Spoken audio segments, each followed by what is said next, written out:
Yo tengo una y 29, ¿verdad? Sí, 28 en mi celular. Pues si quieres que abrimos.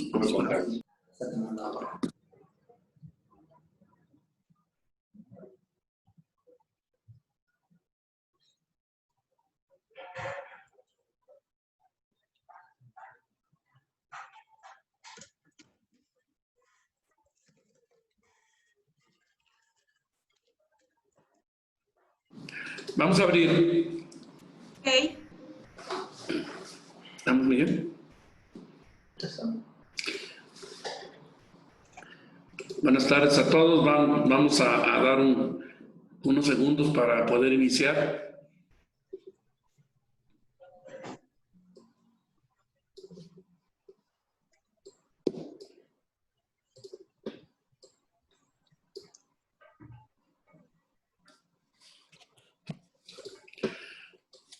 Pues es la 1:30 de la tarde. Vamos a dar inicio a este webinar, del cual estamos muy satisfechos, y le doy las gracias al licenciado Juan Carlos Anaya, director general de mercados del Grupo Consultor de Mercados Agrícolas, que nos va a hablar de un tema pues muy vigente, de mucho interés para nuestro sector, que son los mercados agrícolas y pecuarios ante los efectos del COVID-19.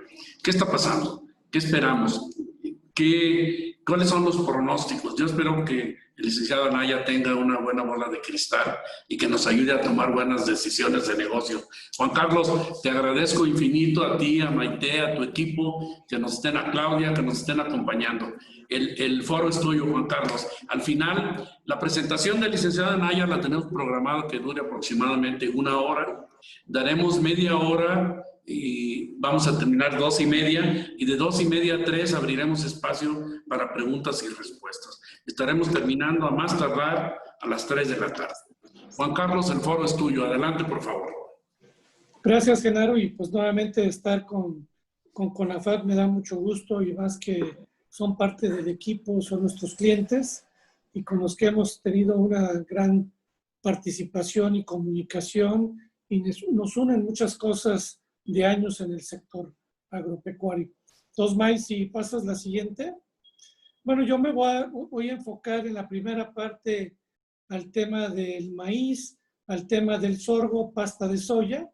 Rápidamente, luego va a entrar Claudia Monroy, que trabaja con nosotros, que ella es la responsable del área pecuaria.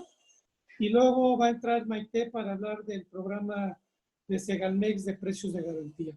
Bueno, empezando con el tema de lo que es el maíz, como todos vemos, la producción que se está proyectando 2020-2021 va a ser una producción récord de 1.163 millones de toneladas, o sea que va a haber bastante maíz en el mundo, principalmente el principal productor es Estados Unidos, que va a ser su segunda cosecha más grande histórica con 381 millones, que nos las bajaron hace unos días el USDA de 400 y tantos millones, nos bajaron 25 millones por menor superficie. Y por los chinos, que también son grandes productores, pero que ahorita están importando. Brasil, que es un gran productor y que ya viene la segunda zafra de la safriña, que es maíz que ya empezó a llegar a México y que va a estar llegando en el Golfo, y es un maíz de buena calidad.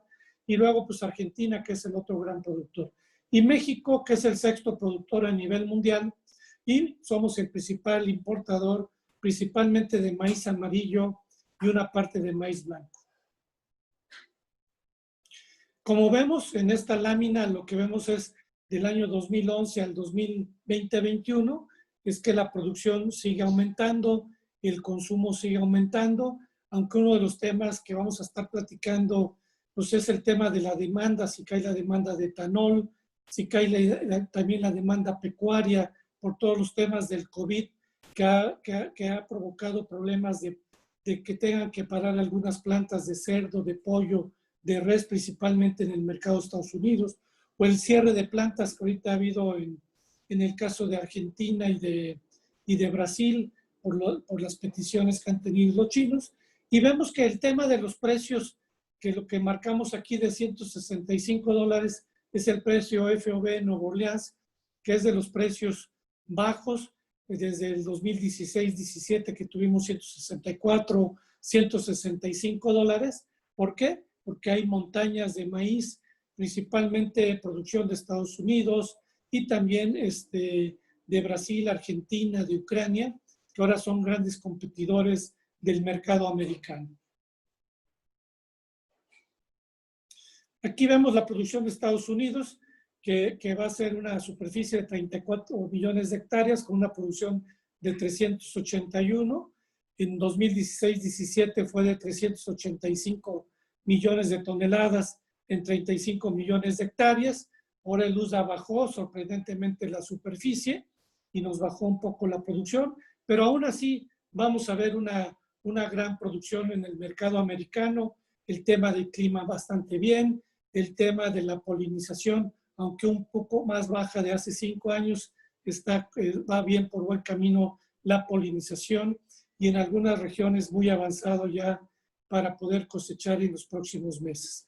Las exportaciones que está proyectando el USDA es subir de 45 a 55 millones.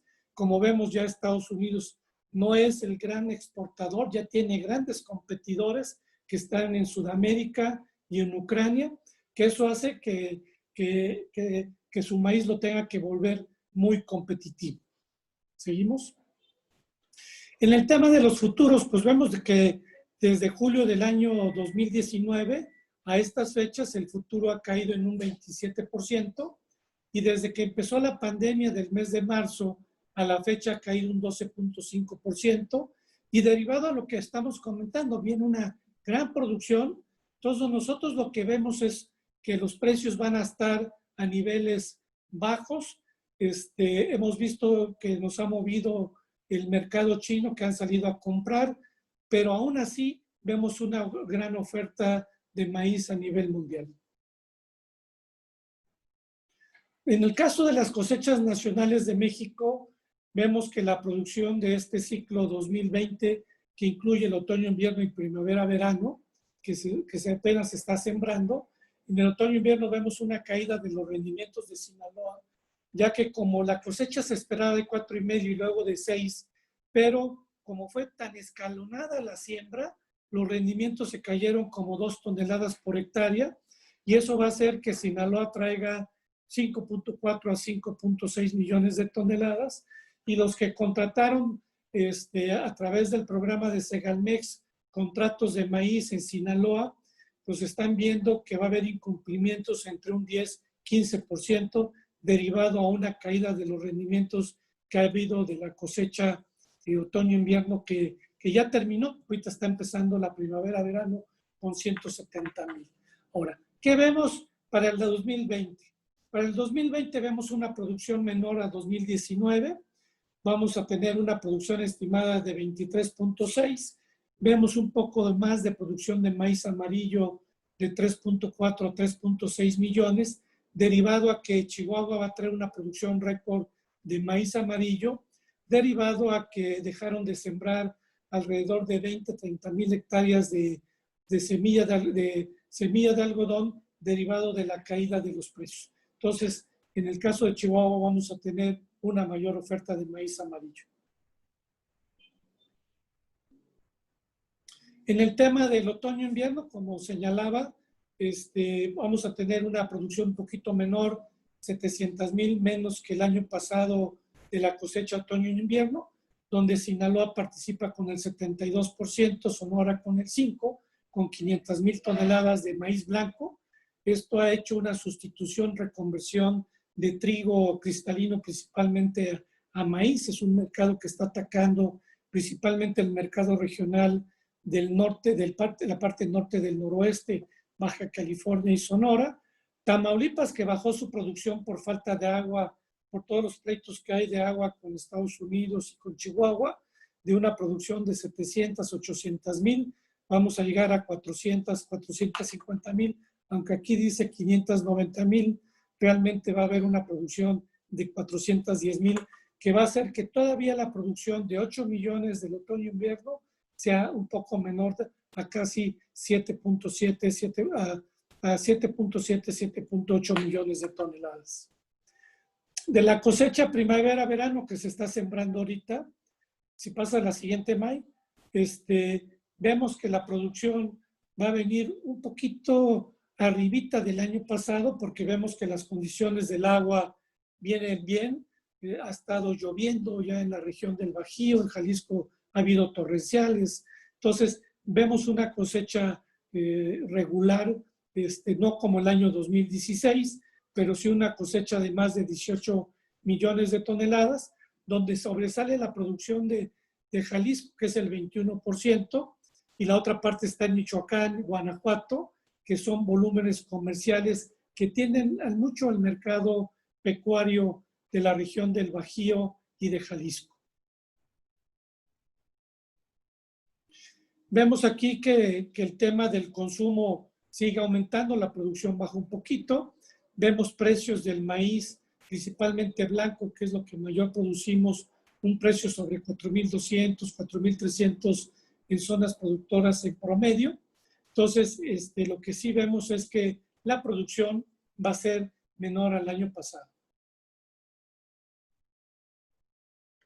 Pasamos. Bueno, en este balance que mucha gente nos los pide, vemos que vamos a tener que importar en la parte central, vamos a importar casi 18 millones de toneladas, 17.7 millones. Y como ustedes ven, la zona que mayor déficit tiene es la centro-occidente con casi 9 millones de toneladas, la zona centro del país con 5 millones, principalmente todo el tema de maíz blanco, que es para el tema de la tortilla. Y en el balance al lado izquierdo vemos que de maíz amarillo nos sobran 20 millones, pero como somos superavitarios en la producción de maíz blanco, nos sobran 3 millones de toneladas que principalmente se utilizan para el sector pecuario. Y este año vamos a exportar maíz blanco de Sinaloa alrededor de 900,000 toneladas, principalmente al mercado de Centroamérica, de Venezuela y algo a Sudáfrica. Entonces vemos que vamos a tener una importación récord de maíz y vamos a seguir siendo el principal importador de maíz del mundo. Vemos aquí pues, lo que es el consumo aparente, que sigue creciendo en 43.7 millones de toneladas, principalmente motivado por el sector pecuario. El sector pecuario ahorita nos va a mostrar Claudia Monroy cómo la producción se ha venido incrementando de res, cerdo y pollo, y eso ha hecho que tengamos que importar más materia prima, principalmente maíz amarillo, muy poquito sorgo, porque el sorgo ahorita que veamos está más caro en Estados Unidos que el maíz blanco y el amarillo, principalmente por los chinos, pero vemos que la demanda en México sigue creciendo. Afortunadamente, el COVID no nos ha afectado la producción pecuaria, seguimos manteniendo la producción de cerdo, res, pollo y huevo y leche, y eso ha hecho que sigamos necesitando y manteniendo el abasto tanto de materia prima nacional como de importación. Y eso nos lleva a que al mes de junio hemos importado casi 8 millones de toneladas y vemos que para el cierre del año estamos previendo 17.7 millones de toneladas.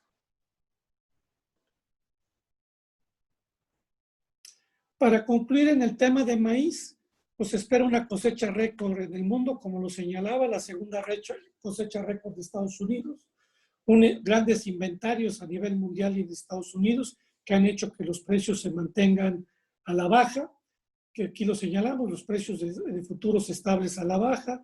Bueno, para los consumidores no favorece tanto a los productores, aunque ha favorecido mucho al productor y no al comprador la devaluación que hemos tenido del peso mexicano. Bases en el corto plazo fuertes de origen de Estados Unidos, porque ya no hay tanta oferta de Sudamérica hasta en un mes que ya viene otra vez, y ya vamos a ver bases más competitivas. Ahorita vamos a ver bases más fuertes, entonces hay que irse cortos comprando del mercado americano. La volatilidad de los mercados por el COVID, que impacta la demanda por caída del crecimiento global, y la guerra que hay con Estados Unidos. Y aquí hay mucha inestabilidad de la demanda. Afortunadamente en el tema de proteína principalmente las proteínas de cerdo y pollo van a ser las más beneficiadas por el tema de los precios, la res menos, porque es una proteína más cara, pero vemos que la demanda principalmente que hemos visto que redujo Estados Unidos del pecuario se debe a la caída del cierre de algunas de sus plantas que ahorita nos va a comentar Claudia Monroy. En el mercado nacional lo que vemos es un récord de importaciones de maíz amarillo y blanco, mucho la certidumbre del productor comercial por el anuncio del precio de garantía. En el mes de diciembre, enero, la verdad los productores medianos de Sinaloa, Sonora, no tenían certidumbre. Afortunadamente el gobierno rectificó y salió un programa de precio de garantía a medianos productores de 4,150, que ahorita Maite Reyes nos va a platicar del programa de Segalmex de precios de garantía, tanto el otoño-invierno como lo que está ya la apertura de bases para el primavera-verano. La cosecha otoño-invierno de maíz está garantizada, ya todo el maíz está comercializado, más de 6.5 millones de toneladas ya casi están contratadas. Ahorita tenemos algunas ofertas del primavera-verano de Sinaloa que han salido a ofrecer los productores del norte de Sinaloa, de maíz alrededor de 3,700, 3,800 pesos la tonelada. Y pues estimamos que la exportación de maíz blanco para este año 2020 será de 900,000 toneladas. Ya al mes de julio se han exportado 575,000 toneladas de maíz blanco. Siempre hablamos de las exportaciones, pero también hay que hablar de las importaciones, perdón, pero también somos un gran exportador de maíz blanco y más que nuestro maíz blanco es libre de genéticamente modificados. ¿Qué recomendaciones tenemos para los socios de CONAFAP? Pues que ya se anunciaron las bases de Segalmex del primavera-verano 2020, saliendo unas bases para Guanajuato, Michoacán y Jalisco de $44. Nosotros vemos que el consumo humano para tortilla y para harina de maíz pues alcanza en el mercado regional del centro del país, occidente y hasta el oriente para 6 meses de consumo. Y para el sector pecuario, que ahí está concentrado gran parte del sector consumidor pecuario, vemos que el maíz viene poquito de amarillo en la zona de la Barca, viene mucho maíz blanco, pero va a haber excedentes, pues van a poder adquirir con esos $44 fácilmente competitivo contra la importación de 3 a 4 meses de su consumo. En el caso de Chihuahua, que es una producción casi de 1.800.000, 2 millones de toneladas de maíz amarillo, lo que se fijó fue una base de $24. ¿Por qué? Porque las zonas de consumo están más retiradas de las zonas productoras y pues vemos que el sector pecuario, principalmente de Chihuahua, de La Laguna, pero también el sector almidonero de Jalisco y de Guadalajara, van a poder adquirir hasta 4 meses de consumo. Y el pequeño volumen que hay de maíz blanco en Chihuahua, esto va a poder ser adquirido por las plantas harineras, que son las que más participan y seguramente van a poder adquirir para 3, 4 meses de consumo. Seguimos, bye. En el caso del sorgo, pues vemos una producción pues, mediana, no récord, de alrededor de 59 millones de toneladas. Aquí los temas importantes que sigue siendo el principal productor Estados Unidos, con 8.3 millones de toneladas. Nigeria, que es el segundo, con 6.9 millones. El tema de Etiopía, con 5.2 millones. Sudán, que se ha vuelto el cuarto productor. Y México, de ser el segundo productor, hoy somos el quinto productor a nivel mundial, con 4.5 millones de toneladas, derivado a que se ha disminuido la producción de México por el tema del pulgón y también temas de agua y temas de que no hay certidumbre en los precios y tema que se han cambiado algunas superficies de riego al tema de maíz. Y aún así somos el tercer importador, pero importamos muy poco volumen, derivado a que es más caro traer sorgo de Estados Unidos y es mejor traer maíz amarillo por el precio que está distorsionado por la demanda china, que ahorita lo vamos a ver.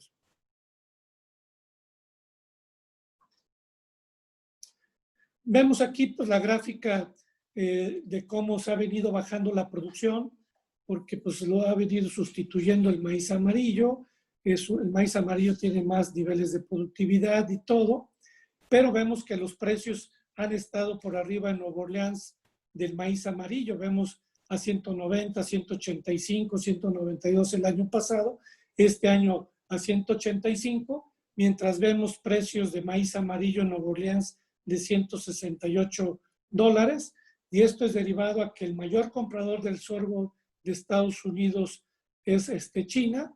Los argentinos no están siendo muy demandados por los chinos por el tipo de sorgo que tienen los chinos antipájaro, y el tema de Australia que trae un problema político con China por el tema del COVID, pues ahí han cerrado las importaciones de los chinos del mercado australiano.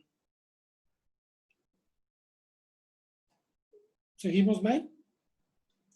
Y aquí esta gráfica es muy interesante y vemos que en los años 2008 el maíz blanco estaba más caro, el amarillo costábamos normal, 2012 que subieron los precios de maíz históricamente, el maíz blanco muy caro, y tuvimos una sequía y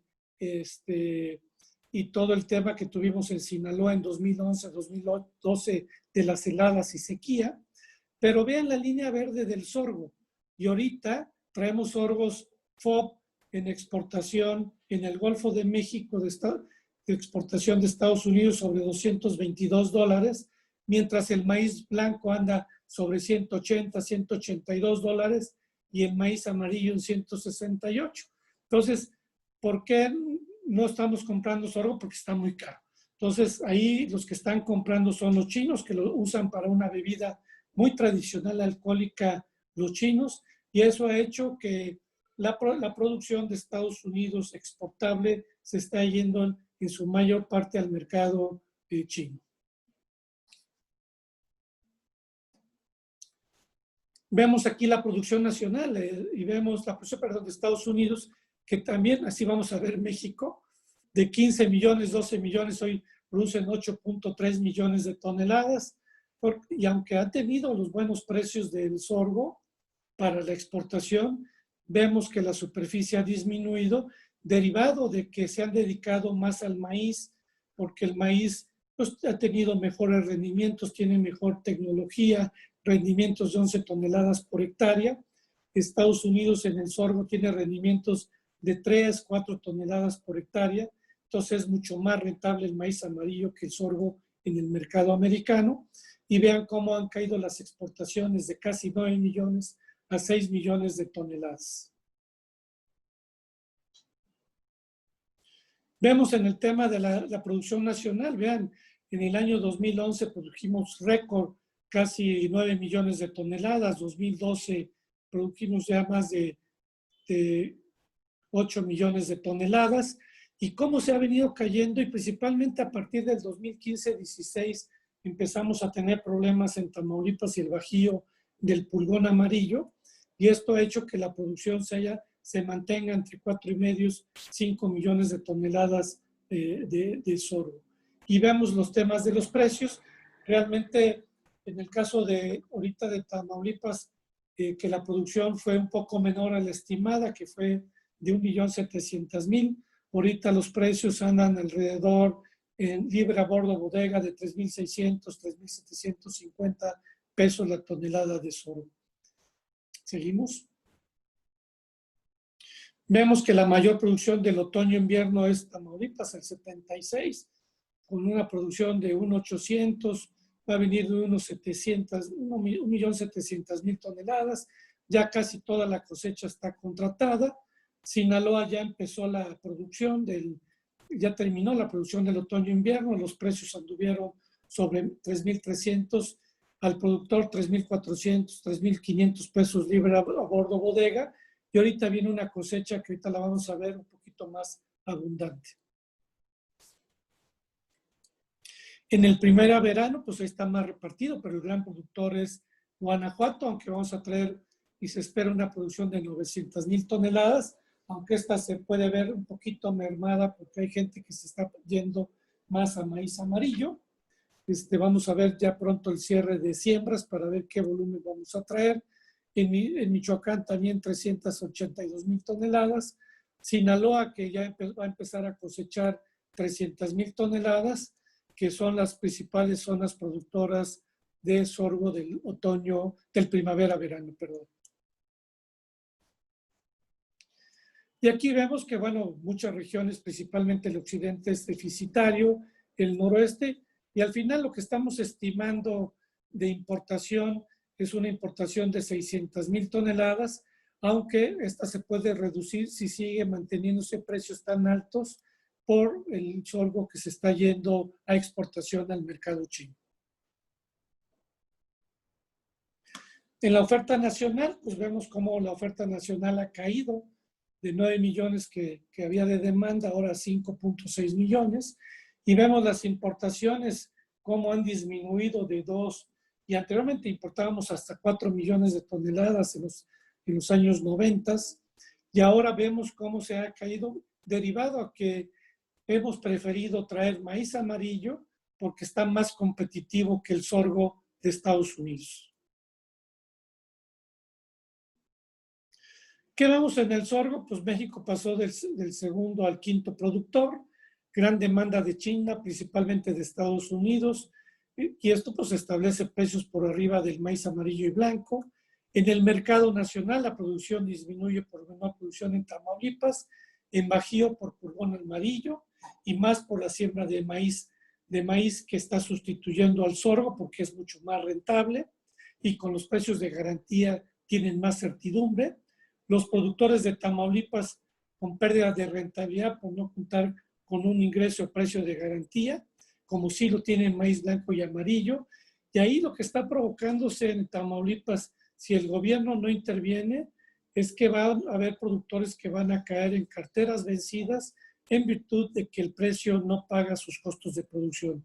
Creo que sí amerita una medida del gobierno federal de apoyar la producción de Tamaulipas, que ayuda mucho para lo que es el tema de la seguridad alimentaria del país.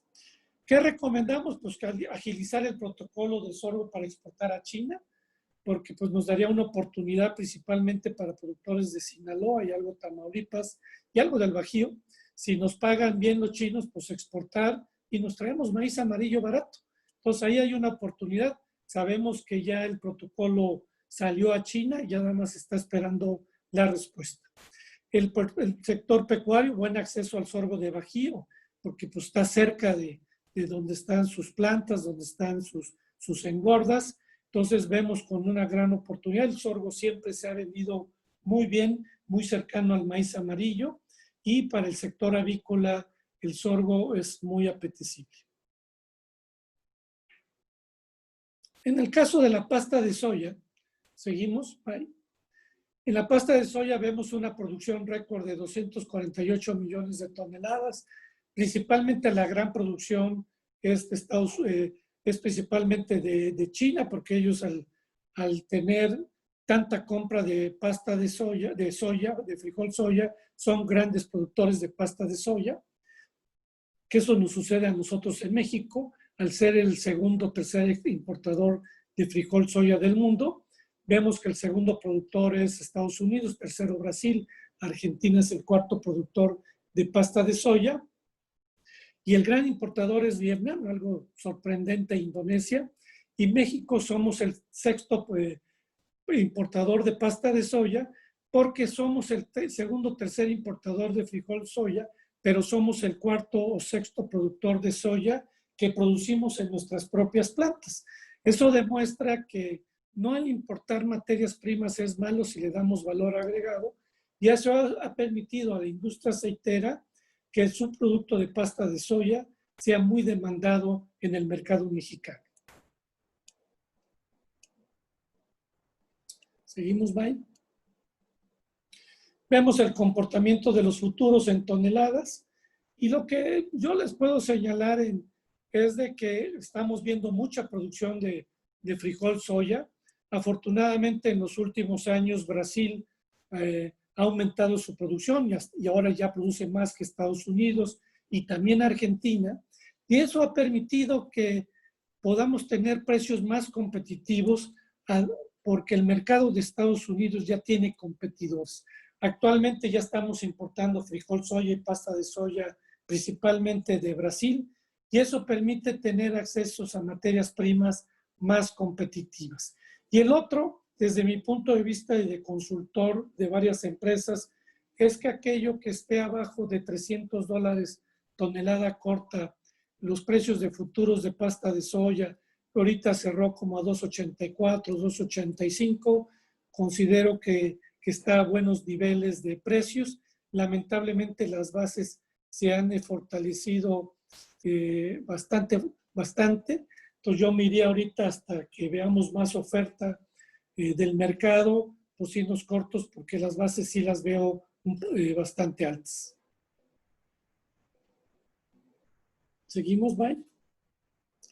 Y bueno, con esto concluyo mi participación, y le voy a pedir a Claudia Monroy, que es la gerente que ve todos los temas pecuarios de GSMA, pues les presente cómo estamos viendo el sector pecuario. Hola, buenas tardes. Bueno, yo les voy a dar un bosquejo general de lo que está pasando a nivel mundial que ha afectado al sector pecuario nacional. Como bien lo mencionó el licenciado Anaya, el problema central del sector pecuario a nivel mundial ha sido el cierre parcial o el cierre temporal de muchas de las plantas, sobre todo de aquellas que sacrifican res, cerdo y ave. Y el mayor número de plantas que cerraron fue en Estados Unidos, donde se presentó una contingencia que requirió decisiones políticas para reactivar a la industria. Como ustedes saben, la industria de Estados Unidos nos afecta directamente a la industria de México por el tipo de conexiones comerciales que hemos desarrollado con ellos. Y aunque hubo cierres en otros lugares del mundo, por ejemplo en Europa, en Brasil y en otros países del Mercosur, bueno, estos no han influido directamente con nosotros. Afortunadamente, bueno, muchas de esas plantas hoy ya están operando. Se puede decir que alrededor del 90-95% de las plantas en Estados Unidos y en el mundo están operando. Hoy algunas de ellas tienen suspensiones que tienen que ver más bien con los mercados de destino de sus exportaciones, pero no propiamente con su operación. ¿Y qué fue lo que pasó a raíz de que se cerraron estas plantas? Pues evidentemente esto empujó al productor primario en Estados Unidos a reducir sus actos, a tomar medidas sobre la contracción del inventario y sobre todo a reorganizar toda la estructura de la industria hacia el sector primario. Hoy, como les decía, ya las plantas se han regularizado. Nosotros esperábamos que con esta regularización hubiera una reactivación un poco más rápida de todos los eslabones de la industria. Sin embargo, la demanda del consumidor, tanto en Estados Unidos como en México y en la mayor parte de los países del mundo, sigue muy lenta. Lo que estamos viendo es que los daños a la economía a nivel mundial sí generan un efecto, que el efecto puede que sea mucho más fuerte de lo que creíamos, y es por eso que la demanda no es estable el día de hoy.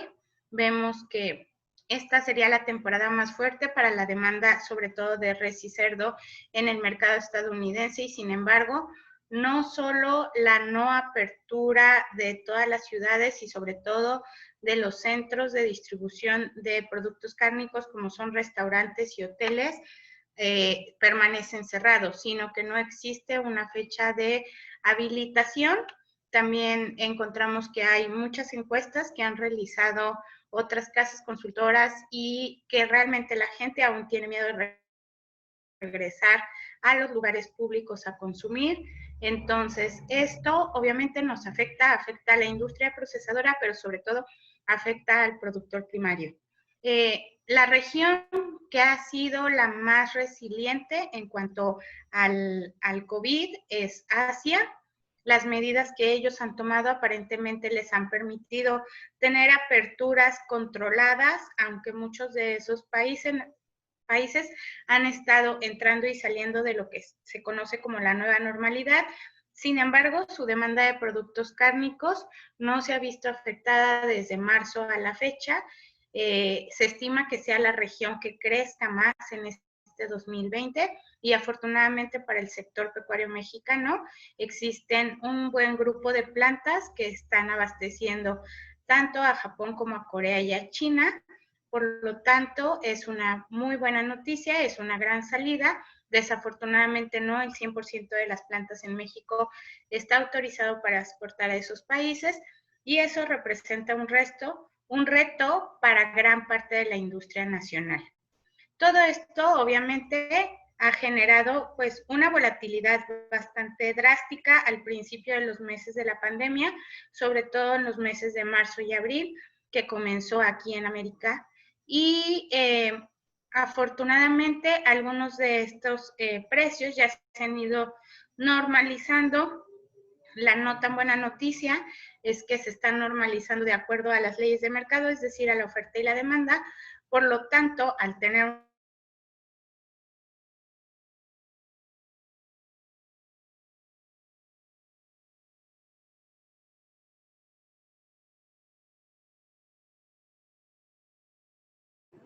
¿Se fue la conexión de Claudia? procesadores, ¿sí?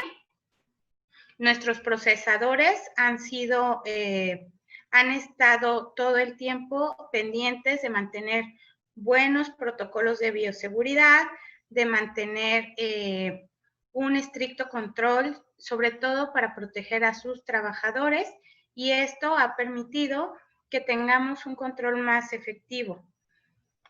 ¿Qué estimamos? Pues que la demanda siga muy débil, que el sector de la hostelería no se recupere en 2020 a los números que teníamos a principios de 2020, finales de 2019, y pues todo la industria mundial va a estar debilitada. Lo que podemos resaltar es que México números. La siguiente, May.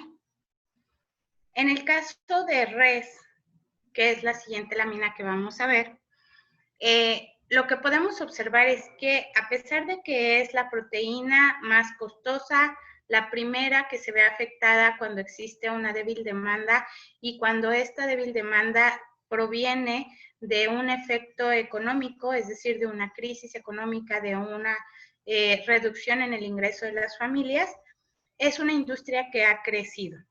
Ha crecido principalmente por la demanda de las exportaciones. Estados Unidos, a pesar de tener una demanda débil, está reacomodando sus hábitos de consumo y hoy en día los cortes que enviamos desde México, que son cortes que no tienen una clasificación de calidad que requiera pagar un precio más alto, pues son los cortes que se están demandando por el consumidor estadounidense. También hemos tenido una diferenciación en el tipo de productos demandados por Estados Unidos.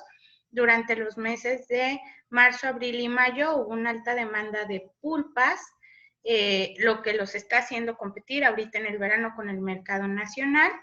Y aunque existe una competencia y las empresas tendrán que reorganizar su distribución o su arbitraje de productos en lo que es toda América del Norte, la buena noticia es que esto va a seguir jalando a la industria para mantener su crecimiento. Y lo que vemos que está en números rojos es principalmente las importaciones. Las importaciones que tradicionalmente provenían del mercado de Estados Unidos han estado cayendo. Ya teníamos una tendencia a la baja desde el año 2004. Afortunadamente esto se había mantenido, pero en este año ha sido totalmente drástico. En el primer semestre tenemos una caída de 25.6%, de menos 25.6% en nuestras importaciones, y son dos temas. Primero, pues que el mercado nacional no está demandando productos de alto valor, que son los que vienen principalmente de Estados Unidos, los cortes Prime, los cortes Choice para los ciertos supermercados y sobre todo para los restaurantes y los hoteles, pero además el tipo de cambio está siendo una barrera natural sobre ese tipo de importaciones y eso también ha sido aprovechado por la industria nacional que está cubriendo esos canales de demanda. La que sigue. En el caso del cerdo, vamos a ver, pese a que gran parte de la producción de cerdo se vio afectada por el cierre de restaurantes, pero sobre todo por el cierre de carnicerías y de todos estos establecimientos de comida que abastecen principalmente a la zona centro del país y al sureste del país, con todas esas especialidades gastronómicas que nos gustan, sobre todo con las carnitas y todos los platillos del sur-sureste. Pese a que esta cadena se vio debilitada por esos cierres, bueno, ha habido un crecimiento en la producción. Y este crecimiento está incluso por encima de lo que nosotros como GSMA habíamos estimado. Nuestra estimación iba alrededor del 2.5%. ¿Por qué? Porque la cadena de cerdo aún tiene un gran desafío en la integración de su productor primario con el procesador. Creímos que este año, previo al COVID, iba a ser un año donde la cadena pudiera comenzar a integrarse y aprovechar la demanda de mercados asiáticos. Sin embargo, esto no se ha dado. A pesar de ello, la cadena ha crecido y, como podemos ver, los precios al productor, que tuvieron una caída muy drástica en el mes de marzo y abril, se está recuperando y está regresando a los precios que teníamos en 2019. ¿Esto qué significa? Que a pesar de que en marzo y abril se veía muy afectada la cadena, es posible que para el último trimestre de 2020 la cadena pueda volver a entrar en los números de 2019, es decir, en ser una cadena con un alto con una alta proyección hacia el crecimiento en 2021.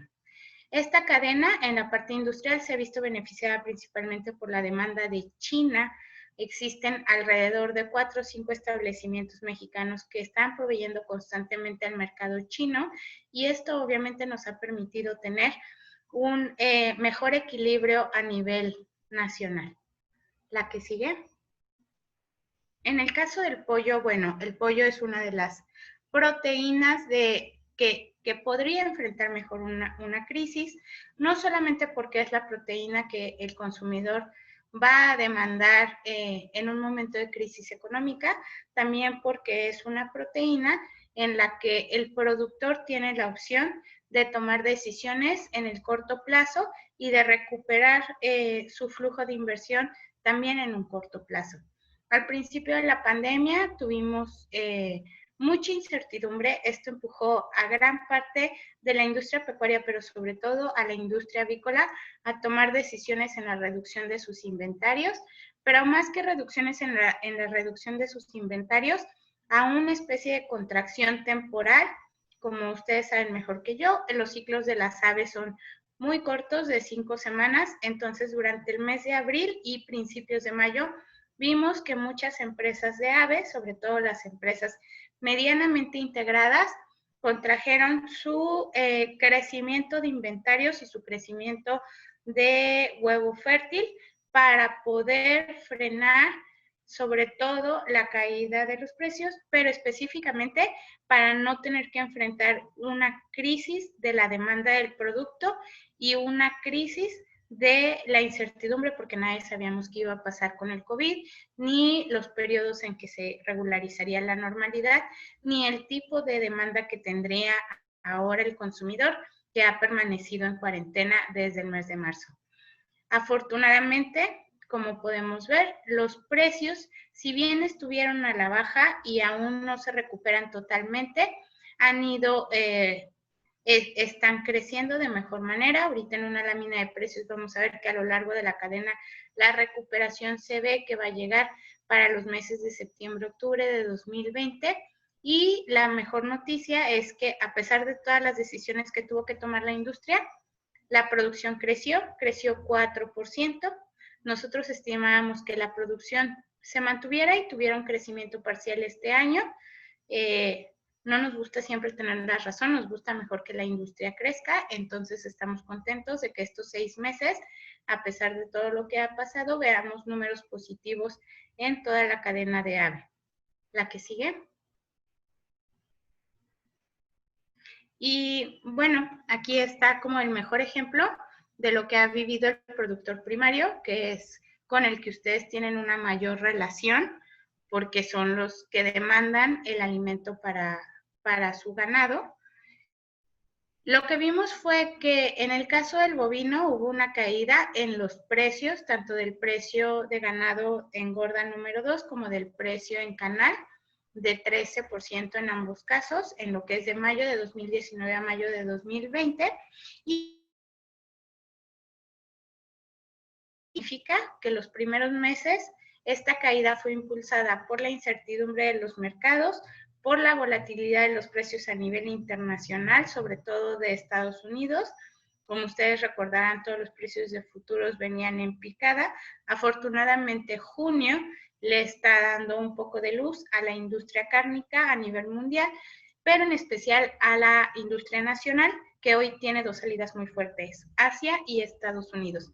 Y esto hace que veamos un crecimiento en el precio canal de 6% de mayo a junio y un incremento de precio de 2% en el caso del ganado bovino para engorda. En el caso de cerdo, la caída fue más drástica. Esto fue principalmente por lo que les mencionaba, cuando vimos la lámina de cerdo, la industria está muy desintegrada. Esto hace que 60% de los productores dependan indirectamente de canales no formales de distribución de ganado o de distribución de canales propiamente de cerdo a través del sector obrador, y fue lo que mayormente afectó a la industria. Hoy, ¿qué podemos ver? Que la cadena de cerdo es una de las que tiene más oportunidades, no solo por la demanda de exportación, sino porque nuestras importaciones de cerdo también vienen a la baja, el 9%, y esto puede permitir a la producción nacional atender la demanda nacional. Y es por eso que en junio vemos un incremento del precio de cerdo en pie en 5% y de la canal de cerdo en 1%. Nosotros estimamos que para terminar el año alcancemos precios parecidos a los que teníamos a finales de 2019 en toda la cadena. En el caso de pollo, tuvimos una caída muy drástica también. Aquí fue un tema de volatilidad, un tema de decisiones preventivas que tomó la industria, pero sobre todo un tema de que nadie sabíamos qué iba a pasar. Afortunadamente, esta industria se está recuperando de forma más rápida y para el mes de junio vemos incrementos que van desde el 29% en el caso del pollo entero en canal al 38% en el caso del pollo vivo en andén. Más que incrementos, esta es una recuperación. Nosotros estimamos que para el mes de agosto la industria avícola esté recuperando los precios regulares en el sector primario, y esto permite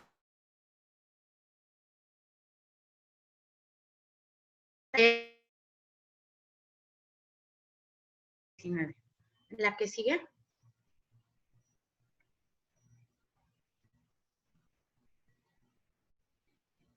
La que sigue. Ahora vamos a ver qué pasa en general con los precios a lo largo de la cadena. En el caso de la cadena de bovino, tuvimos 2 meses, abril y mayo, con precios de indiferencia, que son los que están ahí en la parte de en medio. Son los precios del producto importado puesto en México. Y tuvimos 2 meses donde el precio era increíblemente alto, por arriba del 54%, debido al tipo de cambio y debido a que la industria en Estados Unidos tenía un problema para desplazar sus productos.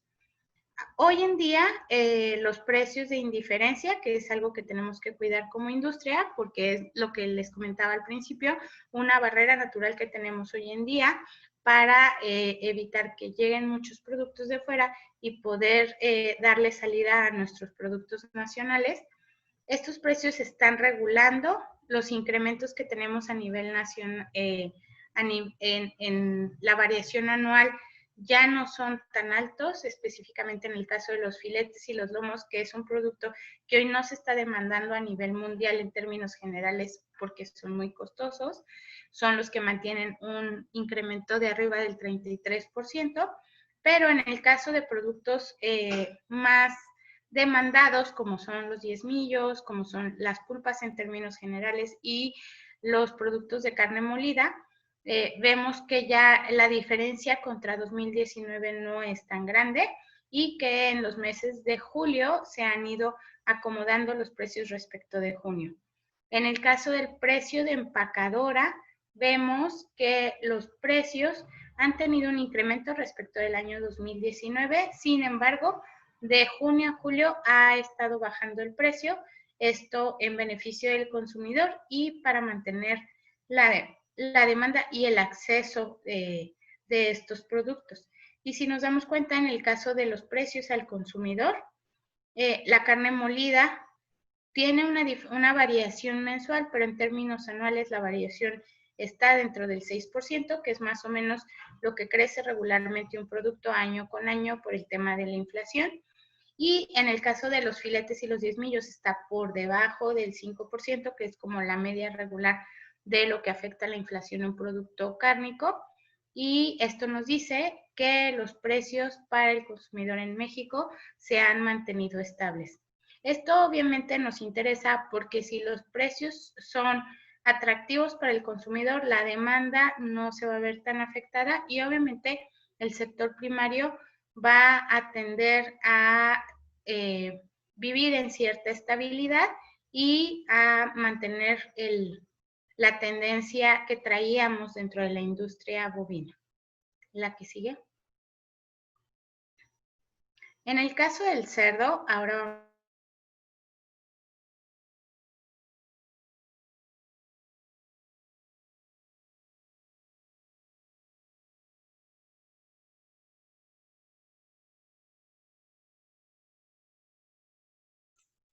Klaus, ya no te escuchamos.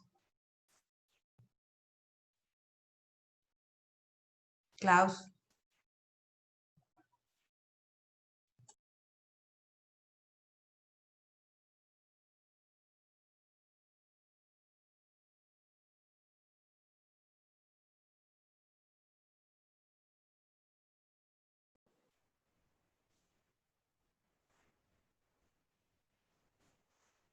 técnica, una disculpa, entonces sigo con los precios del ganado, del cerdo en pie en el mercado. Como les decía, teníamos tradicionalmente precios muy altos, afortunadamente para el productor, desafortunadamente COVID les dio un gran problema, tiró los precios, tuvimos precios de alrededor de los 21, 22 pesos por kilo a nivel nacional y lo que estamos viendo es que de mayo a la fecha, es decir, de mayo a julio, los precios se han recuperado para el productor. Esto está generando certidumbre y podemos esperar que las expectativas de crecimiento para el productor de cerdo a nivel nacional mejoren durante el 2020. A nivel de cortes en mayoreo, vemos que los precios principalmente de los productos de mayor demanda, el tocino y las chuletas, sí han tenido un crecimiento en la variación anual, pero en términos mensuales estos crecimientos no son tan drásticos y están impulsados principalmente por la demanda del consumidor. En lo que se refiere al consumidor, el tocino, que es el producto de mayor demanda a nivel nacional, es el que sí tiene un constante crecimiento, que no es resultado del COVID. La realidad es que el tocino es un producto que siempre crece porque lo consumimos tanto en el hogar como en los restaurantes y los hoteles. Y lo que son los lomos y las chuletas son productos que se han ido acomodando al bolsillo del consumidor. Esto en favor de la industria. La que sigue.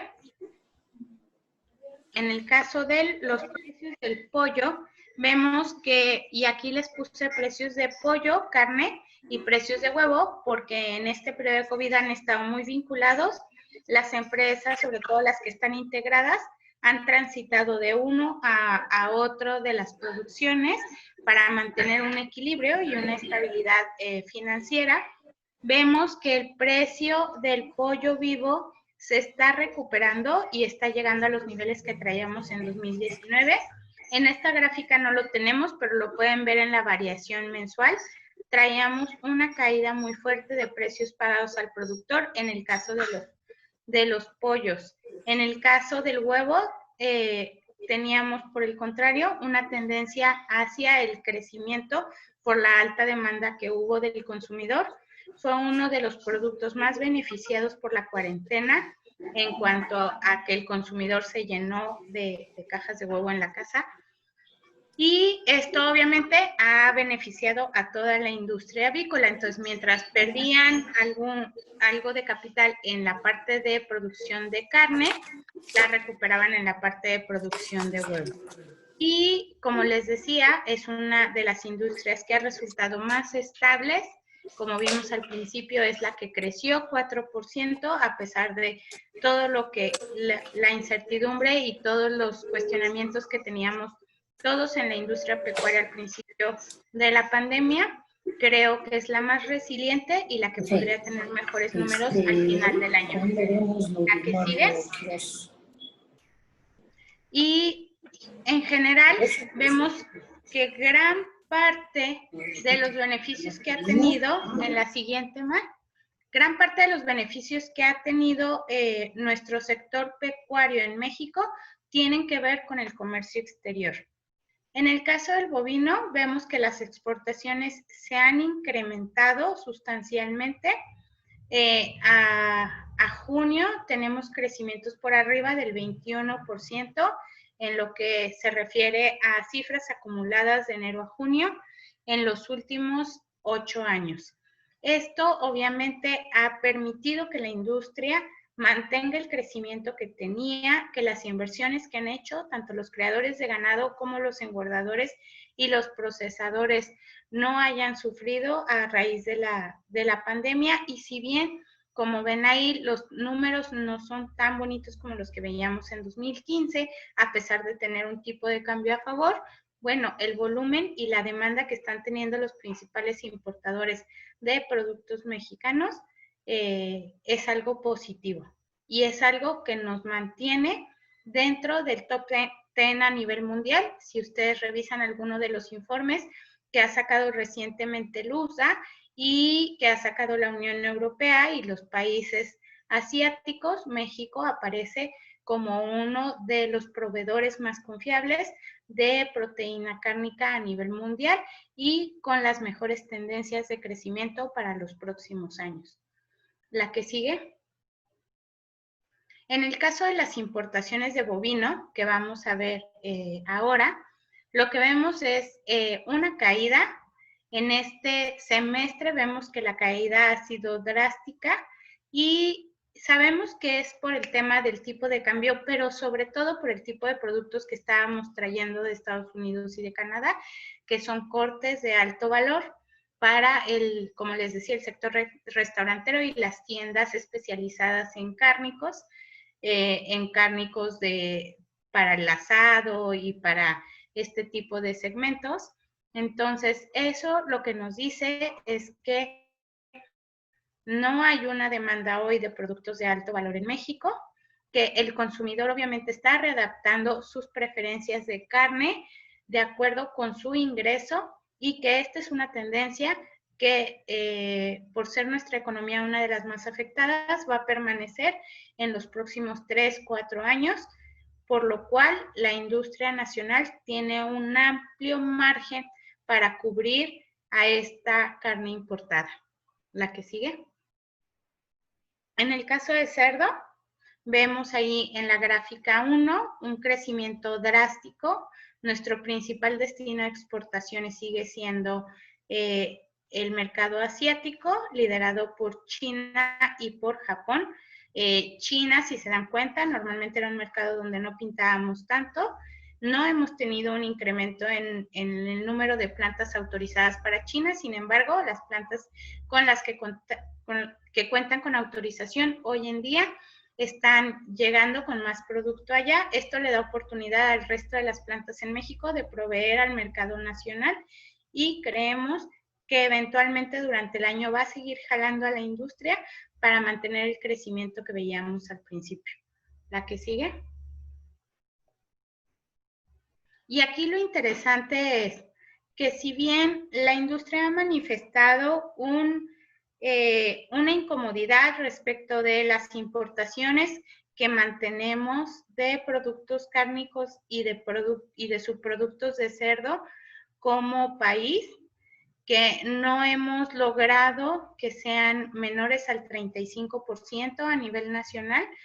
Como ven en el precio de importación acumulada, estos productos que estamos trayendo son principalmente materia prima y sobre todo materia prima para la industria procesadora de cárnicos, es decir, para los embutidores y los que generan alto valor. Entonces, en la lámina anterior veíamos que traíamos precios por arriba del 5.6 dólares por kilo. Aquí tenemos precios por debajo del 1.5 por kilo. Esto quiere decir que las importaciones que hacemos de la cadena de cerdo realmente es en beneficio de la industria pecuaria nacional, no en detrimento de ella, y sobre todo lo vemos demostrado con los porcentajes de incremento en la producción nacional. La que sigue. En el caso de pollo, no les puse una lámina de exportaciones porque, como saben, pues exportamos un volumen muy pequeño que no es representativo en el comercio internacional, en el comercio mundial, tampoco en el comercio del país, pero sí somos grandes importadores de productos y subproductos de pollo, como pueden ver en estas gráficas. Tenemos cerca de 6-7 años que nuestras importaciones se han mantenido en alrededor del 19-20%. Nuestras importaciones son principalmente de piernas, muslos, muy poco de pechugas y pastas, que es carne mecánicamente deshuesada, pero lo que sí podemos observar hoy es que nuestras importaciones se están concentrando principalmente en el origen de Estados Unidos. Al no tener un cupo de importaciones de otros países, vamos a depender cada vez más de ese país, y aquí vemos una ventana muy amplia para que la industria del pollo en México pueda empezar a sustituir esas importaciones a través de la incorporación del despiece de los pollos enteros para la atención de aquellos que demandan lo que importamos, que les decía, piernas, muslos y pechugas o carne mecánicamente deshuesada. Y hasta aquí es mi participación. Si quieren, al final podemos hacer una serie de dudas y preguntas. Solo decirles que México es uno de los países que menos se ha visto afectado por el COVID, es uno de los países más resilientes en cuanto a la industria pecuaria, que nuestra integración comercial hacia el exterior nos ha permitido tener esta resiliencia, pero también el que nuestras industrias estén integradas y puedan proveer productos competitivos e inocuos. Gracias, May.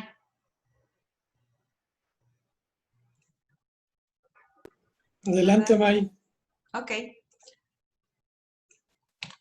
Ok, vamos a hablar ahora sobre los precios de garantía, particularmente el enfocado a los productores medianos. En este caso, bueno, el objetivo de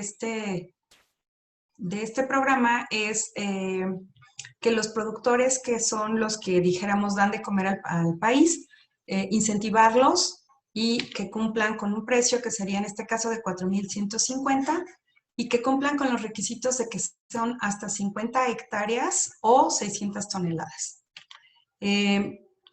Y todo esto es para poder llegar a darle seguridad y autosuficiencia alimentaria a México. En el caso del ciclo otoño-invierno, como ya nos mencionaba hace rato Juan Carlos, sabemos que se participaron con 5.3 millones de toneladas. El incentivo fue directamente para, ¿cómo se dice?, para el precio de garantía. Y la base en Sonora fue de 36, la de Sinaloa fue en 32, y en estos dos estados se utilizaba el futuro de julio de este año, julio de 2020. Cabe señalar que este futuro tenía vigencia hasta el 14 de julio y que hace poco acaban de emitir un comunicado donde se está avisando que este futuro lo vamos a utilizar de aquí al 31 de julio o prácticamente hasta el 15 de agosto, que es cuando se va a cerrar la ventanilla para los registros del caso de Sinaloa. Entonces van a utilizar ese futuro y lo único que van a ir haciendo es actualizando el tipo de cambio. Bueno, pasando al ciclo primavera-verano, que ya lo tenemos prácticamente empezado, en este caso se están considerando 4.4 millones de toneladas y están pidiendo a que el productor tenga coberturas de manera como un requisito primordial para poder entrar al programa. Y esto, bueno, Segalmex va a tener uno de dos, o bien da un incentivo al precio de garantía o bien da un apoyo a cobertura. ¿Cuáles estados van a jugar? Bueno, en este caso son Chihuahua con una base de 24 y el futuro va a ser para marzo 2021. Y en el caso de los 3 estados de Bajío más representativos, que son Guanajuato, Jalisco y Michoacán, tienen una base de $44 la tonelada. En este caso, bueno, ya igual que en el otoño-invierno, Segalmex utilizó una metodología con base en los mercados regionales de cada cosecha, los volúmenes de compra y de ahí publica las bases y posteriormente va a calcular el precio de referencia, que este precio va a ser el resultado de las bases publicadas más el promedio del futuro de maíz y del tipo de cambio de la cosecha generalizada. ¿Qué quiere decir? Que va a ser del inicio al fin de la cosecha de cada estado. Entonces aquí tenemos la fórmula que es la base publicada de Segalmex, el futuro y tipo de cambio promedio de cada uno de los estados de la cosecha generalizada. Eso nos va a dar un precio promedio de referencia. Ya que tenemos este precio promedio de referencia, entonces Segalmex va a calcular la diferencia contra el precio de garantía, que en este caso son de 4,150, esto lo va a hacer por estado, y la diferencia que salga, vamos a ver, en este caso, si ese precio de referencia es mayor a los 4,150, entonces Segalmex va a dar un apoyo a cobertura. Y en caso de que fuera menor, entonces Segalmex va a dar un incentivo al precio de garantía. Ya que se haya registrado, ya que se haya validado toda la información dentro del sistema, que metieron las bodegas y las plantas autorizadas, entonces Segalmex va a pagar directamente el apoyo, llámese el incentivo o el apoyo a cobertura, directamente a cada productor, como lo ha venido haciendo. Necesitamos una vez más el contrato de compraventa término, como ya conocemos todos, se especifica cuál es el producto, cantidad y la calidad, el precio fijo, o en este caso podría ser una fórmula, la forma de pago, el lugar de entrega, cuáles son las condiciones y las fechas de los embarques. Con este contrato lo que queremos es que haya una garantía tanto del ingreso al productor y propiamente darle formalidad a la comercialización, tanto para el comprador como para el productor. Bueno, aquí tenemos una grafiquita donde vemos quiénes son los principales jugadores del programa. Bueno, pues son los productores, que en este caso tienen la cobertura de manera obligatoria. Y posteriormente acá los compradores van a estar unidos o vinculados por un contrato de compraventa y van a tomar coberturas. En el caso de en el caso de los compradores no es obligatorio. Ellos, si lo quieren, lo pueden hacer. Y para los productores, como lo hemos especificado, sí es un requisito. Entonces, ellos lo pueden utilizar a través de un financiamiento o ya sea de FIRA o de Financiera Nacional, a lo mejor también los mismos compradores, o bien algunos de los gobiernos estatales van a dar un apoyo. En este caso, Segalmex va a publicar las bases, ya las publicó, las bases de comercialización, quedamos que son Chihuahua 24 y Bajío son 44. Va a emitir un modelo de contrato, va a registrar las compras, va a registrar los cumplimientos y va a determinar cuál va a ser el precio de referencia durante la cosecha para poder sacar los incentivos para precio de garantía o para la cobertura. Con esto vamos a tomar que el cumplimiento de la compraventa va a quedar registrado. También se va a hacer a buscar la forma de que los productores que no cumplan o los compradores que tampoco cumplan, pues queden en una especie de buró como de incumplimiento para emitir sanciones. Pero sin embargo, lo importante de este programa, lo que queremos es que va a dar la certidumbre a la comercialización del programa, del primavera-verano, y vamos a también a garantizar los pagos de los créditos y la aplicación de paquetes tecnológicos, que esto es algo muy benéfico para la cadena. ¿Cuáles son las alternativas de los precios que tenemos aquí para poderlos emitir en el contrato compra-venta? Bueno, antes quiero reiterarles que es muy importante que los productores cuenten con coberturas, o en este caso ya nos están permitiendo cualquier otro instrumento de administración de riesgos para participar. Entonces, el primero que tenemos es el precio fijo, que es la base de Segalmex, más el futuro del día de registro del contrato. Ese precio se va a quedar plasmado en el contrato, y el día de la entrega de la factura y la cosecha vamos a utilizar el tipo de cambio para quedar el precio en pesos para el productor. En el caso del precio abierto, bueno, también utilizamos la base Segalmex, y en este caso va a ser tanto el futuro como el tipo de cambio del día de la entrega de la factura, y en ese caso pues el precio es abierto.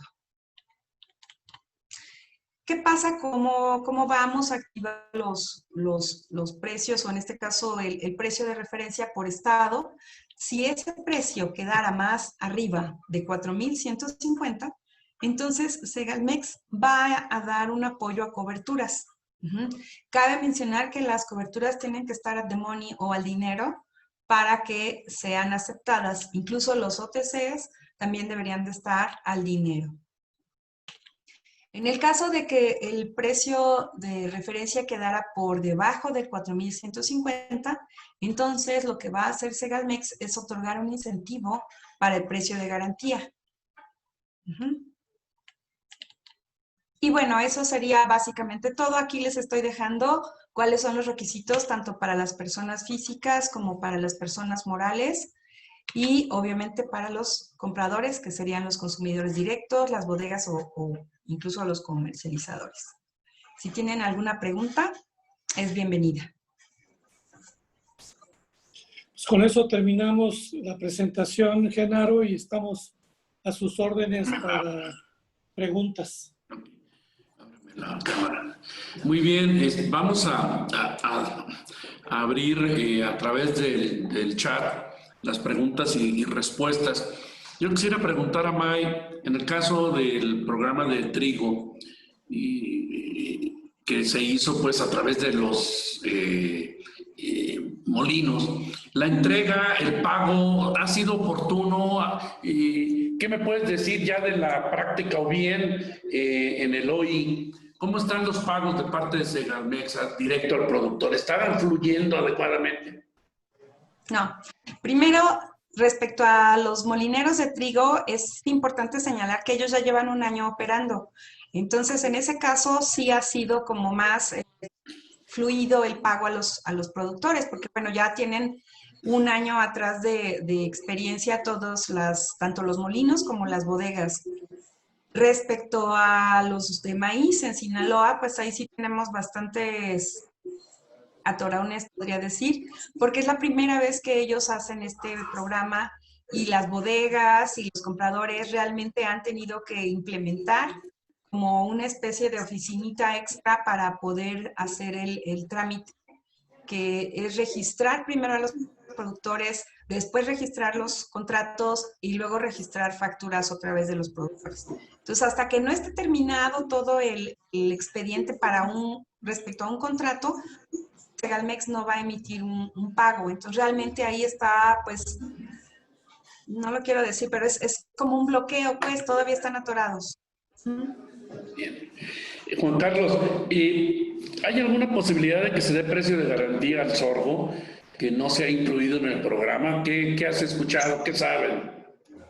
Bueno, del tema del sorgo lo puse en mi presentación, que es lamentable que no tenga un ingreso, un precio de garantía, ya que es un producto básico para atender al sector pecuario, para la producción de proteína animal y todo.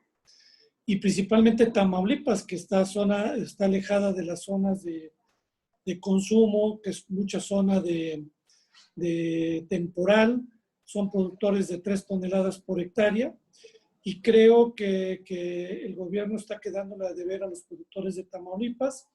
Ha habido intenciones, pero no vemos avances de que haya una voluntad política de apoyar a los productores de Tamaulipas. El Bajío no tiene bronca, porque la realidad tienen un mercado cercano que no requiere de este tipo de programas, ¿no? De cara a la seguridad alimentaria, que ha sido pues el gran cambio en este gobierno, prácticamente dejando a Cerca al margen y dándole a Segalmex el manejo. ¿Tú ves viable que estos programas nos vayan llevando poco a poco a incrementar la producción de granos forrajeros o de maíz blanco con estos programas de precios de garantía? ¿Cómo ves con tu experiencia la viabilidad de que México realmente incremente la producción a través de estos programas? ¿O qué necesitaríamos hacer en el campo, Juan Carlos, con tu experiencia y cómo estás viendo estos programas? Bueno, primero veo que el gobierno, de querer solamente atender a los pequeños productores el año pasado, que era la política inicial de este gobierno, pues se dio cuenta que no se puede, porque la producción comercial está en los medianos, también en los chiquitos y grandes productores. Entonces hubo una ratificación, y esto se debió mucho al trabajo de cabildeo del gobernador de Sinaloa, que le planteó al presidente el grave problema comercial y de certidumbre para que la actividad siguiera. Entonces, gracias a eso se autorizó, porque el presidente no quería darle nada a los grandes productores, según él, ¿sí? Aunque en la realidad, el 98% de los productores de maíz llegan apenas a 20 hectáreas. Solamente el 2% rebasa las 20 hectáreas. Yo creo que no lo tienen bien informado. Entonces, afortunadamente ratificaron, abrieron este programa que le va a dar certidumbre al maíz comercial que tiene el país, pero lamentablemente la Secretaría de Agricultura le quitaron mucho presupuesto, más de 26,000 millones de pesos, y que los programas de fomento a la innovación, a la tecnología y todo, pues de 6,000 millones quedó en 1,500 millones para todo, y yo sí veo un serio problema. Ahora, hay un programa que ha impulsado el Consejo Nacional Agropecuario con el gobierno de Maíz por México. Yo a la fecha no he visto avances y que han logrado. También el anuncio de Gruma, también con SADER, de temas de maíz. Yo la realidad solamente veo a la producción comercial que podamos tener aumentos en la productividad, pero en los tradicionales. En el sur-sureste, que el presidente estableció para los pequeños un precio de garantía, la realidad no ha dado los resultados, porque el productor de autoconsumo es de autoconsumo. Y mientras ese productor de autoconsumo no lo cambiemos a usar paquetes tecnológicos, semilla mejorada, para aumentar de 2 toneladas a 6 a 7 toneladas con semillas híbridas, yo no veo en el corto y en el mediano plazo que incrementemos en forma importante la producción de maíz, y es un puro discurso el tema de la autosuficiencia, que yo no creo en la autosuficiencia. Sí creo en la seguridad alimentaria, pero no veo que los programas vayan enfocados a la productividad y a la rentabilidad. Más va a una política de entregar subsidios directos que son más bien para temas políticos. Sí. May, ahora en el OI, que prácticamente ya se terminó, hubo una caída fuerte de los futuros durante la cosecha. Y obviamente el precio de referencia se desplomó en relación al precio de garantía. Sin embargo, dieron un apoyo fijo. ¿Cómo quedó realmente? ¿La gente recibió ese precio de garantía o no lo recibió el productor? ¿Se quedaron cortos? No, ahorita lo que te decía May, en el caso del otoño-invierno, apenas en Sinaloa, ahorita acaba de llegar la carta que ya cerraron el programa, las fechas. Ya el apoyo que se anunció, el segunda modificación fue de 359.60 para que el productor alcance en promedio 4,150 pesos la tonelada, el precio de garantía que está establecido en el programa. Como dice May, no es lo mismo trigo que maíz. nada más para darte una idea, en trigo estamos hablando de 2 millones de toneladas y en tu tierra estamos hablando de más de 5 millones, más Tamaulipas, son más compradores, es otro tipo de estructura y poder hacer el registro de los productores con todos sus papeles que se requiere para dar el apoyo directo al productor, no es fácil, ¿sí? Entonces, se espera que a partir de la semana que entra ya se empiecen a pagar los primeros apoyos directos a los productores de Sinaloa, luego Sonora, y yo creo que en esta semana ya anuncian, porque ya se terminó, está por terminar también la cosecha de Tamaulipas, el incentivo que va a haber de maíz para los productores del estado de Tamaulipas. Pero entonces con los 359.60 sí logran el precio. Algunos lo rebasan, a otros no, dependiendo de cuándo entregaron su producto, qué tipo de cambio, qué futuro, son muchas variables. Y acuérdate que cuando estaba el ingreso objetivo, Acerca fijaba también un apoyo promedio y había productores que recibían el ingreso objetivo más o menos, ¿no? No es un apoyo productor por productor para que llegue a 4.150, sería la locura, ¿no? Ok. En el caso de la producción pecuaria, Claudia, ¿cómo ves el tipo de cambio? ¿Va realmente como tendencia? ¿Va a frenar importaciones como se vio un poquito en cerdos? ¿O simplemente la dependencia que tenemos es tal que no importa si baja o sube el tipo de cambio? ¿Tenemos que seguir importando? ¿Estamos tomando alguna ventaja del tipo de cambio? ¿Crees que nos ayude como productores pecuarios? Sí, yo creo que en el caso de la carne de res en específico, el tipo de cambio nos beneficia como industria nacional para frenar las importaciones. Pero en el caso de cerdo y de ave va a ser un poco complicado. En el caso de cerdo, principalmente por el tipo de productos que importamos y por la situación que tiene Estados Unidos. Aunque el tipo de cambio sea contrario en Estados Unidos, la industria es muy competitiva, la industria de Estados Unidos. Además, recordemos que sus dos salidas principales de producción son China y México. China hoy tiene una guerra comercial con ellos. China está buscando proveeduría en todo el mundo para no depender de Estados Unidos en el caso de cerdo, y lo único que le va a quedar a la industria de Estados Unidos es desplazar sus productos hacia México. Lo que vemos es que está ofertando productos de cerdo por abajo del precio que normalmente estaban vendiendo y que además tienen mucho producto almacenado. Si ellos quieren sobrevivir, van a tener que vendernos y van a tener que hacer algunos acuerdos para que el tipo de cambio no les pegue. Y en el caso de pollo, creo que su industria está mucho más diversificada. Creo que tienen muchas salidas, confían mucho en que dependemos de su producción, en que además no solo dependemos de ellos porque están cerca, sino porque es el único proveedor con el que tenemos una preferencia arancelaria. Nuestra preferencia arancelaria con Brasil y el resto de los proveedores de pollo del mundo es de arriba del 45%, entonces los saca de competitividad. Y ahí yo creo que debería de ser un poco más atractivo para la industria nacional el sustituir las importaciones. Desconozco si haya alguna iniciativa, y lo que ellos siempre han manifestado es que el vender pollo entero les beneficia y no les genera una inversión adicional a la producción, y lo que demandamos como importación son piezas, y a veces piezas que requieren una inversión alta o subproductos, como es el caso de la carne mecánicamente deshuesada. Entonces, sí sería una decisión de la industria nacional el empezar a sustituir en el caso del pollo. En el caso del cerdo, yo creo que ni el tipo de cambio nos va a salvar. Creo que Estados Unidos va a ser muy agresivo para seguirnos trayendo cerdo.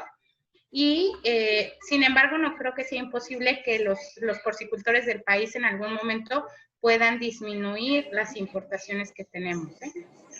Juan Carlos, en el caso del TEMEC que se acaba de firmar, ¿qué ventajas y desventajas estás viendo? ¿Qué cambios importantes hubo en relación al Telecan que puedan o beneficiar o perjudicar nuestro comercio? ¿Cómo ves en general el TEMEC en relación al Telecan? Bueno, desde que se realizó ya la firma del TECMEC, nosotros dijimos que era mejor el Telecan que el TECMEC, pero también sabemos que era mejor tener un tratado que no tenerlo, y más con el amigo de al lado, Trump, que nos amenazó y como nos amenazó con aranceles y todo. Entonces, fue bueno que tengamos ese TECMEC.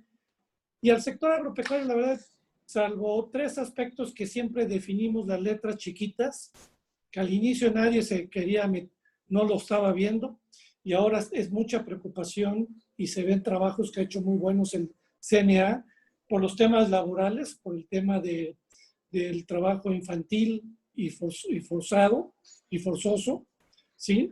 Los temas sindicales, los derechos laborales que nos piden los americanos. Entonces ahí vamos a tener que ser muy cuidadosos, y por eso ahorita ayer hubo un evento del CNA para cómo certificar y tener buenas prácticas laborales en el sector agropecuario que no nos cause problemas de controversias. El tema ambiental también es otro tema que no lo teníamos en el Tratado de Libre Comercio, y principalmente orientado a temas de deforestación, temas de ecológicos y todo, y mucho nos han enfocado ya críticas a que cómo se ha incrementado la superficie de aguacate desforestando, y ahí podemos tener, si no somos cuidadosos, o también en el caso del atún. Y el otro aspecto es el tema de las controversias, que los juicios, pues muchos los vamos a tener que enfrentar en tribunales de Estados Unidos, los paneles que se han establecido, que ya hay los panelistas por cada uno de los países que ya se estableció, pero eso, pues y entonces ahí lo que yo he dicho, y ahí hay ahorita unos pequeños videos que grabamos en GCMA sobre el TECMEC, y la realidad ahí es donde vemos que la OMC qué papel va a jugar, porque como Estados Unidos no los pela, ¿no? Igual que la de salud, que ya no les da dinero. Entonces, y el otro es el tema que no está en el TECMEC, pero que está anunciado, que es la temporalidad, que afecta más a lo que es el sector hortofrutícola, que ya Lichtinger dijo que en agosto, septiembre, pueden ellos meter esto de la temporalidad, para lo cual el CNA ha hecho un trabajo muy importante, y donde México y la Secretaría de Economía debe ser muy serio de que si ellos nos aplican una temporalidad, nosotros cómo vamos a actuar y no quedarnos con los brazos cruzados. Otro tema que nos preocupa al sector es estos intentos de legislar en forma proteccionista. Aquellos intentos de la ley de protección al maíz criollo y poner barreras no arancelarias tomando en cuenta que estamos en un tratado de libre comercio. ¿Hasta dónde ves que este proteccionismo se pueda llegar a dar o no? Porque sí hay serios intentos. Estamos viendo el algodón de la comarca lagunera, que ha tenido serios problemas para obtener los permisos de siembra de parte de COFEPRIS, una serie de problemas. ¿Crees que esta tendencia al proteccionismo se pueda dar? ¿O cómo está? Pero el proteccionismo es nuestro, no de Estados Unidos. A eso me refiero. Más bien, el gobierno de Estados Unidos, de los temas que seguramente ha platicado con la Secretaría de Economía y Agricultura, es el tema de los genéticamente modificados, el glifosato que también hay, que se está discutiendo, todo. Entonces, la realidad es que es un tema que también hemos escrito. La realidad no se ha mostrado que los genéticamente modificados causen un daño. El otro es que dejemos de importar o sembrar con semillas mejoradas. Fue también un tema de gente que no conoce, que si eso sucediera, pues no tenemos para abastecer el sector pecuario, crearía un problema. No producimos el maíz que necesitamos. La verdad, gente que necesita prepararse y entender lo que son los mercados. Entonces, considero que no es bueno que tomemos esas medidas, porque también las empresas americanas, que son muy fuertes, principalmente semilleras, los maiceros y todo, pues no van a permitir que este tipo de leyes inhiba el comercio que por años hemos tenido con Estados Unidos. La verdad es que el Telecan y el TECMEC en el sector agropecuario libre de aranceles nos ha beneficiado. tanto a ellos como a nosotros porque somos grandes exportadores, ¿sí? Y ellos porque nos venden mucha materia prima, tanto de granos como el tema pecuario. Es un ganar-ganar que se benefician los productores de los dos lados, los consumidores, y que los temas políticos debemos de cuidarlos, que no frenen el libre mercado. Bien, Juan Carlos, pues estamos llegando al término de la conferencia y hay peticiones de Podemos, si nos puedes compartir tu presentación. Sí, ya seguramente la tienen ahí ya la presentación. Tu gente la tiene, también la grabaron. Y como siempre, Genaro, es un placer estar con la FAP porque son muchos amigos y clientes del sector de alimentos balanceados y que espero que hayan visto pues toda la información que tenemos en GSMA, que con la FAP ha venido trabajando con nosotros y que estamos a la orden. La verdad es que hay varias felicitaciones. También quiero pedir tu autorización para subir el video a nuestro canal de YouTube. Me parece que es muy instructivo. La verdad, aprendemos mucho escuchándote a ti y a tu equipo. A nombre, no quiero más que a nombre de nuestro presidente, el ingeniero Luis Lauro González, y de todo el staff de CONAFAP, agradecerte, Juan Carlos, a ti y a tu equipo, pues que nos hayas compartido este tiempo. Muchísimas gracias y como siempre seguimos codo con codo, ya no mano con mano, trabajando. Sale. Gracias y buenas tardes a todos. Gracias. Muchas gracias, muy amables. Hasta luego. Gracias, Gracias. Genaro. Hasta luego. Adiós a todos. Cuídense. Gracias. Hasta luego.